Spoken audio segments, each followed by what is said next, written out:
Здравейте, отново сме във формата с често задавани въпроси и сега ще започнем с въпрос, който получихме на YouTube канала ни, а именно от DK-TM3QJ. Това за теб става въпрос. Здравейте!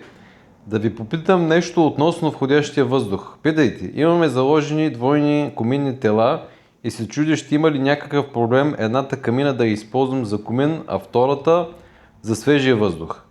Камерата ще може ли да си дърпа свеж въздух срещу физичните закони от покрива на 3,5 м над нея, или трябва да разбивам пода и настилката наоколо, за да го подам отдолу на камерата? Краткият отговор на това е да.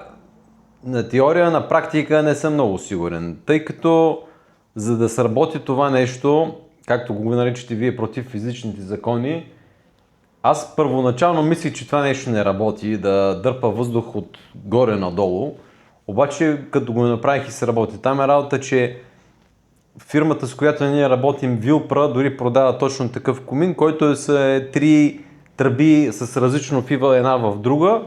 Първата е където върви дима, втората осигурява изолацията и вече в третата отвън върви свежия въздух и може доста повече над 3 метра да стигне и да функционира.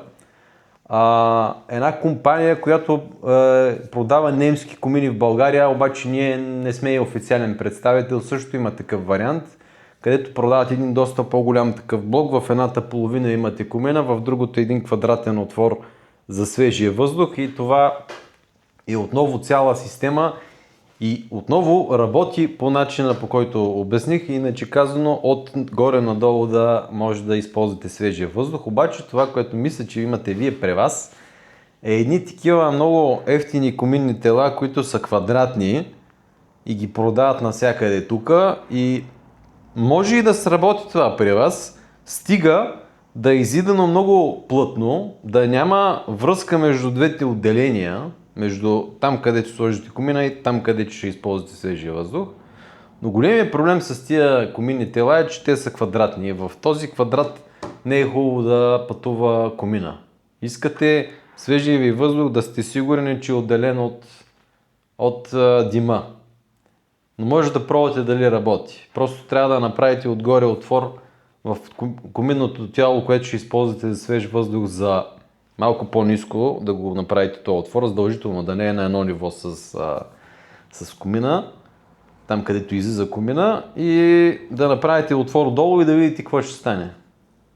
Аз предполагам, че ще влиза свеж въздух. Сега дали са добре оплътнени двете камери, не съм много сигурен и това трябва да го проверите. Аз лично не бих използвал тези квадратните коминни тела, ефтините, бих си направил един отвор навън през стената. Вече има най-различни машини за правене на този отвор, но ако толкова не може да се направи това нещо във вашия случай, може поне да пробвате.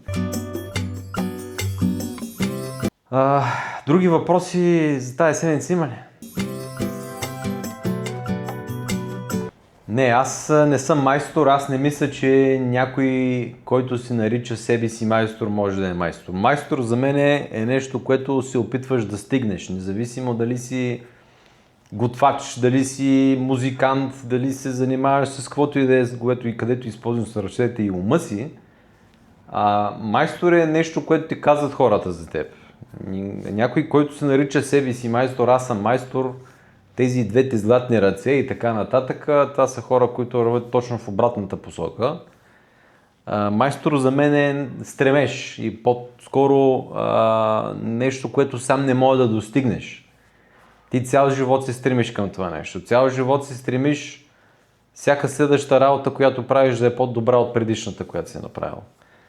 Всеки, който е честен със себе си, знае, че като погледне назад, всичко, което е направил, е можело да го направи малко по-добре. Независимо дали с някакъв малък детайл, независимо дали ще използва някакъв по-ефективен инструмент. Бих казал, че именно заради това не мога да се нарека майстор. Това е нещо, което другите казват за теб. Не, открити камини не правим и не ги правим, защото според нас това не е ефективен начин за горене на дървесината. Има достатъчно хора, които са специализирали в това да редат тухличките там, както искат хората. Това в България е доста разпространено. Ние въобще не го препоръчваме за вътрешно ползване. Имали ли сме няколко клиента, където сме правили открити камини, но те са били вече хора, които са закупили горивната камера. Ние работим достатъчно дълго с дизайнера и това е причината, поради която сме ги правили. Тоест е нещо инцидентно, но не го препоръчваме за вътрешно ползване, най-малкото заради неефективността на горивния процес и заради възможността, тъй като те са отворени да изпука някое дръвче, да фръкне някоя искра, да станат някакви проблеми и това е нещо не го искаме ние и не смятаме, че откритите камини са опция за затворено помещение. Повечето тези неща се правят вън на двора, където хората слагат разни тави, разни барбекюта, но това не е просто нещо, което ние правим.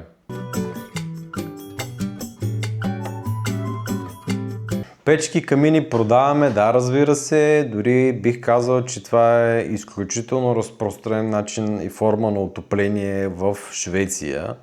Там много ги харесват, тъй като там хората търсят най-икономичното, най-компактното, най-бързото решение за въпроса с отоплението. И фирмата, която сме и представител, естествено те са няколко, но тази, която според мен правят най-добрите продукти в това отношение, ето тази, Юде Пайсен. И тук имаме един каталог, който е малко стар, да, вече 11 години, но тук вече може да видите за какво става въпрос, нали? Колко са компактни тези изделия. Дори имаме тук едно на друга фирма, но в офиса го ползваме зимата, когато идваме. Много бързо стопля цялото това помещение и другите. Отново това е много добро решение за всеки, който не иска да се занимава с изграждането на цялостна каминна с облицовка. Това е дори най-евтиният вариант.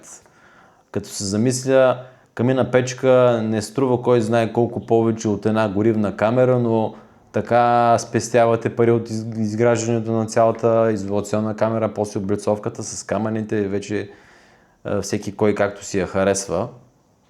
И са много, много икономични, както казах, много компактни и много удобни. Просто дори има някои, които са направени така, че отгоре да може да си сгреете, да си направите нещо, чай, вода.